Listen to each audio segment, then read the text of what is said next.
In 1542, a Spanish conquistador named Francisco de Orellana became the first European to sail the entire length of the Amazon River.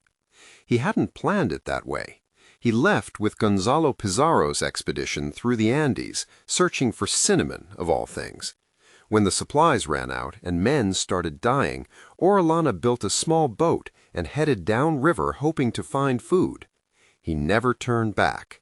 For 8 months, his tiny crew drifted through what he described as the most densely populated riverbanks he had ever seen.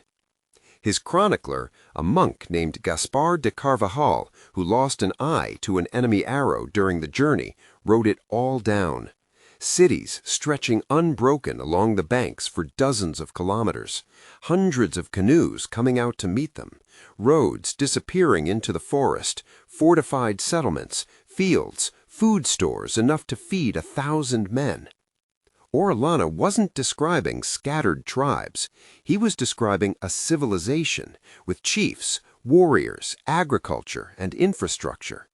For over 400 years, scientists said he was lying, or hallucinating from hunger, or exaggerating to impress the Spanish crown. Because when the next Europeans arrived, decades and then centuries after Orellana, they found nothing, only endless jungle, small nomadic tribes, and silence. The Amazon was declared a virgin wilderness, untouched by man. That story held until the 21st century. Then a laser beam fired from an airplane cut through the forest canopy and found something no one expected.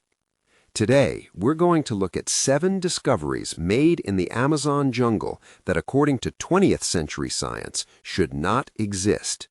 Each one is a direct challenge to the idea that the world's largest tropical forest was empty wilderness before Europeans arrived. It wasn't. The Amazon may be the largest man-made landscape on Earth. Here's the proof. Discovery number 1. Megacities buried under the forest. In 2024, a French archaeologist named Stéphane Rostin published results in the journal Science, results that represented 40 years of his life's work. For 40 decades, Rostin had been digging in the Upano Valley in Ecuadorian Amazon, collecting pottery fragments and sections of earthen platforms. For 40 decades, his colleagues told him there's nothing to find in Amazonia. Then, in 2021, he got access to LiDAR data. LiDAR, light detection and ranging, works like this. An airplane fires hundreds of thousands of laser pulses per second toward the ground. Some of those pulses thread through gaps between leaves and bounce back from the earth below. A computer strips away the vegetation layer and shows you the bare terrain. What it revealed beneath the canopy stopped Rostin cold. A network of more than 6,000 rectangular earthen platforms connected by straight roads and paths with plazas, terraces, and ceremonial mounds. Some of those platforms stretched 150 meters long and stood 8 meters high. That's the size of a football field raised to the height of a 3-story building. The total area of the complex, 230 square kilometers, roughly the size of a mid-sized modern city. Age, 2,500 years old, making it the oldest and largest example of agricultural civilization in Amazonia and one of the ancient urban landscapes in the entire Western Hemisphere. Researchers compared it in scale and complexity to the Maya city-states of Central America, not as a polite compliment, as a genuine acknowledgement that Amazonian builders achieved a comparable level of urban organization, independently, using different materials and different strategies. The Maya built in stone. Stone survives millennia. The people of Upano built in earth. Earth doesn't survive the same way. The jungle consumed those earthen platforms slowly over centuries after the people left. Trees grew through the walls, roots dismantled the terraces, rain smoothed the edges. Only a laser beam from 10,000 feet above could see what human eyes had long since stopped being able to find. 2 years earlier, in 2022, LiDAR scanning in the Bolivian Amazon revealed another impossible find, published in the journal Nature. Two major urban centers belonging to the Casarabe culture, Landivar and Cotoca, each covering 3.5 square kilometers, surrounded by concentric rings of moats and ramparts, earthen pyramids over 22 meters tall, and a system of dams and canals. 26 settlements, 11 of which had been completely unknown, connected by raised road causeways radiating outward from the centers like the spokes of a wheel. All major structures oriented toward the north-northwest, reflecting, according to researchers, a cosmological worldview linked to astronomical observations. The Casarabe culture existed for nearly 1,000 years, from around 500 to 1400 CE. 1,000 years of organized urban life in a region that 20th century science considered incapable of supporting anything more complex than hunting and gathering. Discovery number 2, Terra Preta, the soil that humans invented. Here's a problem that 20th century scientists thought was unsolvable. Amazonian tropical soils are among the poorest on the planet. Torrential rains strip out nutrients faster than they can accumulate. If you clear a patch of forest and plant a crop, within 2 or 3 years the land is exhausted and you have to move on. This was the main argument for why the Amazon couldn't support large settled societies. The earth was simply too poor. But scattered throughout that poor, reddish soil are patches of something completely different. Coal-black, rich, impossibly fertile. It's called Terra Preta, black earth in Portuguese. It contains several times more organic carbon, nitrogen, phosphorus, and calcium than the surrounding soil. Its acidity is a full pH unit lower. Plants grow measurably faster and more abundantly in it. And the most remarkable of all, it regenerates itself, growing approximately 1 centimeter per year. Terra Preta isn't a natural phenomenon. It's an anthropogenic soil, created deliberately by people. Chemical analysis shows it's composed of charcoal, bone fragments, pottery shards, compost, and manure, the products of centuries of intentional human activity. The oldest known samples date back 5,000 to 7,000 years. The total estimated area of Terra Preta deposits across Amazonia ranges from 6,000 to 18,000 square kilometers. Some models suggest it could cover up to 10% of the entire Amazon basin, an area twice the size of Great Britain. The key ingredient is biochar, wood deliberately burned at low oxygen levels to produce stable carbon. Unlike regular ash, which rain washes away within a couple of seasons, biochar is chemically stable and persists in soil for thousands of years. It works like a sponge. Its pores retain water and nutrients, creating an environment where microorganisms thrive, and those microorganisms in turn break down organic matter and make minerals available to plants. It's a self-sustaining loop. Once started, it maintains itself. That's why Terra Preta regenerates. Modern agronomists are currently trying to replicate this effect by adding biochar to depleted soils. It's an industry worth billions of dollars. And the deep irony is that the entire industry is built on a technology invented by Amazonian indigenous people 5,000 years ago. In 2023, a research group working with the Cuicuro people of the Upper Xingu River published a study in Science Advances that settled the debate about Terra Preta's origins. They showed that the Cuicuro are actively creating the exact same black soil around their villages right now, using the exact same method their ancestors used thousands of years ago. Terra Preta isn't an accident. It's a technology passed down through generations. Discovery number 3, 450 geoglyphs visible from space. In the Brazilian state of Acre, in the southwestern Amazon, satellite imagery and forest clearing for cattle ranching exposed something that had been hidden for centuries. Hundreds of enormous geometric shapes carved into the earth.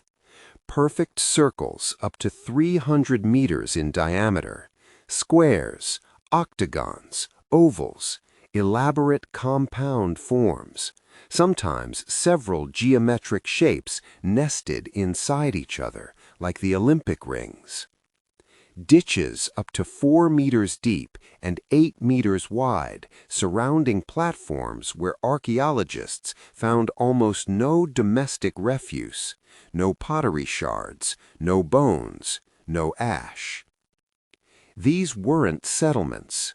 The ditches lack the defensive features of military fortifications. These were ceremonial plazas, places where people came for rituals, gatherings, and seasonal celebrations, then returned to their villages, a kind of Amazonian cathedral, monumental spaces built not for living in, but for communing with each other and with the sacred. Some entrances showed fragments of decorated pottery and signs of repeated visits, but the interiors were empty, like a town square the morning after a festival. The geoglyphs date from 2,500 years ago to the 15th century CE. The deepest layers of human activity at some sites go back 10,000 years. Phytolith analysis, the study of microscopic silica particles left behind by plants, showed that people were deliberately burning patches of forest for agriculture around 4,000 years ago, long before the geoglyphs were built. But it wasn't wholesale clear-cutting. They selectively removed unwanted trees and undergrowth, leaving the useful species, palm trees, nut trees, fruit trees. The geoglyphs were built on already partially open land, not slashed into dense jungle. This was not a war against the forest, it was a collaboration with it. The Acre geoglyphs have been compared to the ditch surrounding Stonehenge, possibly serving a similar function as gathering places for rituals and seasonal festivals, where people from different villages converged at appointed times of year. Though Stonehenge was built 2,500 years earlier, the scale of the Amazonian geoglyphs is significantly larger. There are already more than 400 of them, and every year new LiDAR flights find more, some extending far to the north into Amazonas state, pushing the known territory of the geoglyph builders far beyond what was originally mapped. There's a tragic irony here. The geoglyphs were discovered because of deforestation for cattle ranching. The same destruction that makes them visible to science simultaneously destroys them. Bulldozers and plows obliterate earthen embankments faster than archaeologists can document them.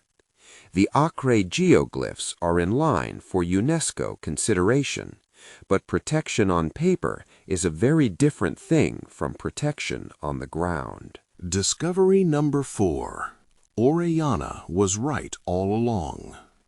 Let's return to where we started. Orellana's account of densely populated Amazon riverbanks was dismissed for centuries. The most influential voice was Betty Meggers of the Smithsonian Institution, a respected 20th century archaeologist who argued that Amazonia was a counterfeit paradise. Lush green forests created the illusion of abundance, but the soils were too poor for agriculture, and therefore large societies could never have emerged here. Meggers called Orellana a liar or a fantasist. Her authority was so great that an entire generation of archaeologists simply stopped looking. Why dig where there's nothing to find? But the accumulated evidence, LiDAR data, Terra, Preta, geoglyphs, plant DNA analysis, forced science to reverse that verdict. Estimates of pre-Columbian Amazonian population were revised upward from 1 or 2 million to 8 million or more. Some researchers cite even higher figures. The island of Marajo at the Amazon's mouth, it turns out, supported a stratified society of up to 100,000 people. The Upper Xingu had tens of thousands of residents in fortified settlements. Orellana wasn't exaggerating.